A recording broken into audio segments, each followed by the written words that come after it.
It is time for us to check sports and time for us to bring in Mike Cozzi. Good morning, Mike. Good morning. You know, I watch a lot of the MLB Network, and so I got to see a lot of different teams now because they have a great feature where they look in during the day and in the evening at all the different teams. Right. I just can't figure out what's going on in Major League Baseball, and it's not a dramatically big question. But what I guess what I don't understand is how the owners can be happy with the product they have. I mean, the Yankees now have won, 11 straight for the first time since 1985. The Red Sox seems to have righted their ship. Tampa Bay is playing very well, so the American League East looks like a great division. But there's so much other bad baseball out there. I mean, I really, you don't know which teams are really, really, really, really strong. You just don't. Well, you know who's strong. Tampa Bay's strong. The White Sox are strong. Houston's strong. Atlanta's playing well now. Milwaukee's good. San Francisco and the Dodgers. Those are the best teams in baseball. You have all the other teams have numerous holes. Yeah, it's interesting to watch. It's to see what's going to happen with the different. I mean, baseball's getting what they wanted. They're getting in both leagues now. They're getting teams that are going to be fighting for the last play-in game, which is exactly what baseball wanted. I still think that's a crummy idea. I think that's an idea that's just crazy. But they're getting what they want. People are getting excited over playing games and not winning a division and not representing a team going to the World Series. It's just crazy. Yep, I think that with the three divisions, you go with the three divisions. Huh. And the way I would have the playoffs, the top team of the three divisions gets by. The next two play one game to play the other team, and then you go with your best out of seven. That's it. Give meaning to the regular season, because there's very little meaning to the regular season. Because when you do watch MLB and ESPN and all these other cockamamie networks, all you hear them saying is, well, the Chicago White Sox have such a big lead. Well, if you did it the way I'm saying it, the Chicago White Sox big lead would be very meaningful, because you don't have to play a game. You're in the playoffs. The other two teams have to play a game to play you. It gives it meaning. There's too many playoff games. You have wild card. You have the two wild card teams playing, and then you have four teams playing the series, and then you have two teams playing the series, and then you have the World Series. It's too much. It's too many teams make the playoffs. This way, you cut it. You have less games to get to a real playoff game, and you have the regular season that means something. Where these teams that are tanking and these teams that are dying, they have no shot, which they shouldn't have, because you're supposed to have a playoff with the best teams that have a 162-game schedule, not okay teams that have a 162-game schedule. It's ridiculous. Like a team like the Yankees are 4 games behind Tampa. They got to catch Tampa to be in the playoffs, not that they're in the wild card game. Who cares about the wild card game? That's ridiculous. Well, that's what I meant to say. I'm a Yankee fan, and I'm as surprised as anybody that they're playing as well as they are. But when I look at Major League Baseball, I want to see the Yankees in the World Series or contending to be in the World Series, not contending to be in a playing game. As a Yankee fan, and that's just the way I feel. But most Yankee fans, we make the playoffs every year. Who cares? You make the playoffs every year. The goal is to win a championship. You won one championship since the year 2000. One. What I say to people when they say that to me is, do you think George Steinbrenner would be happy just making a playoff game? No. No, he would. Of course he wouldn't.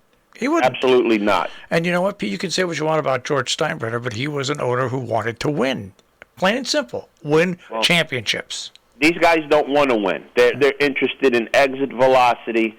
They're interested in how far you can hit a baseball. I mean, I was talking to my friend who pitched for the Detroit Tigers. Big league baseball, not minor leagues, big league baseball. Averages mean nothing anymore. Averages mean zero. And the biggest thing for a pitcher was your win-loss record. Win-loss record has very little meaning anymore. Yep.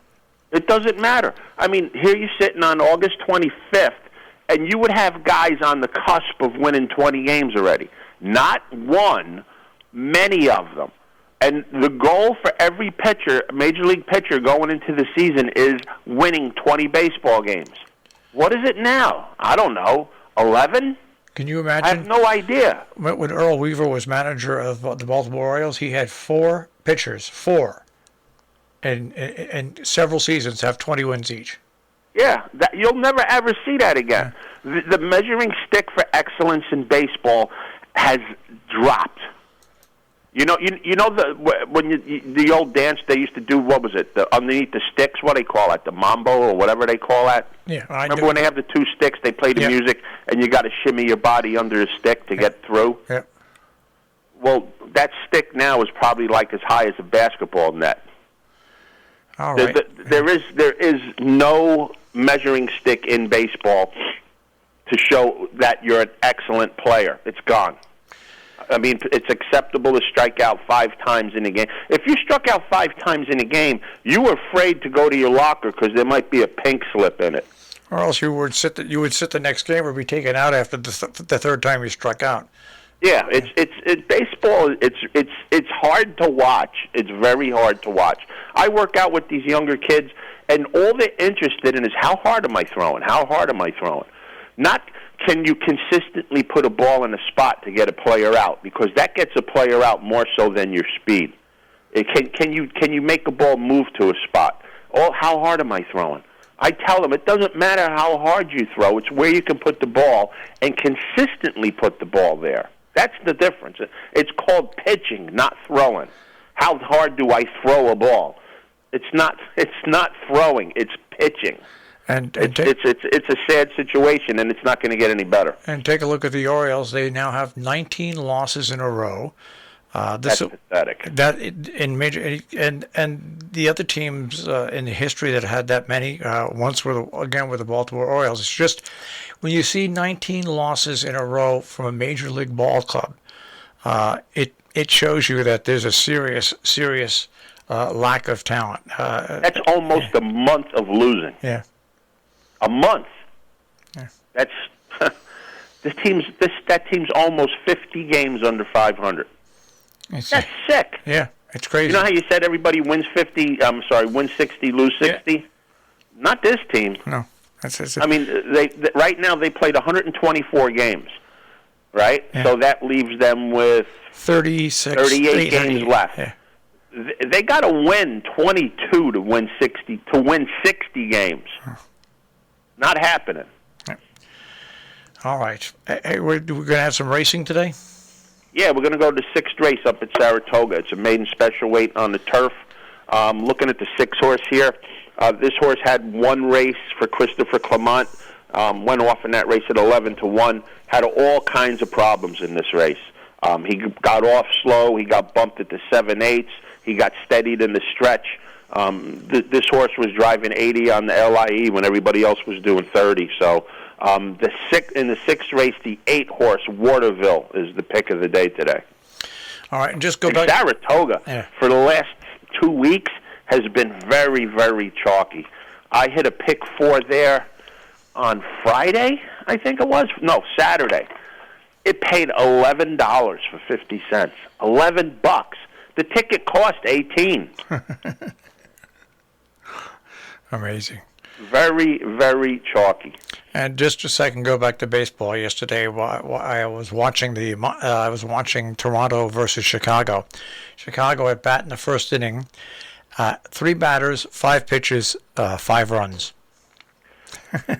Yeah, Chicago's a team that they're feast or famine.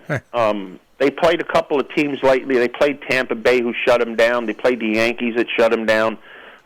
If they don't come out and get a bunch of extra base hits and home runs, I mean, it sounds redundant, but you got to understand what I'm saying. If they don't get a bunch of extra base hits and hit home runs, they don't win. They're a bunch of long swingers. They can't produce an inning. The difference between the White Sox and the Yankees now, the Yankees produce innings. The Yankees are running. Last night, Judge stole a base. When did he look like Frankenstein with his hair on fire running, but he stole a base? When was the last time you heard Aaron Judge stole a base? The Yankees have the minor league players filling in for these other guys that have been hurt, and they're playing. To Boone's credit, I chastise Boone all the time and give him credit now. He's playing baseball. He's not playing Stratomatic or whatever baseball they play on the TV or whatever. He's playing baseball. He's making things happen, and that's why the Yankees are winning. The pitching's not that much better, but they're making things happen. They're putting players in position to score on base hits where you don't need 3 hits to score a run, or you need the bomb. The guy gets a single, he steals second, you get a tweener or something, you get a run. That's the difference in the Yankees this month compared to the other months of the season. And to their credit, they're one of the few teams that are doing it, and they're winning. Wow, imagine that. You run the base path, and you get extra bases, and you win baseball games. What a concept. Since they've had these players do this, they're 25-6. 25-6. You think it works? All right, I'll check with you tomorrow, Mike. Have a great day, guys. Take care. Mike Cozzi with a check on sports this morning here on the Breakfast Club on Robin Hood Radio.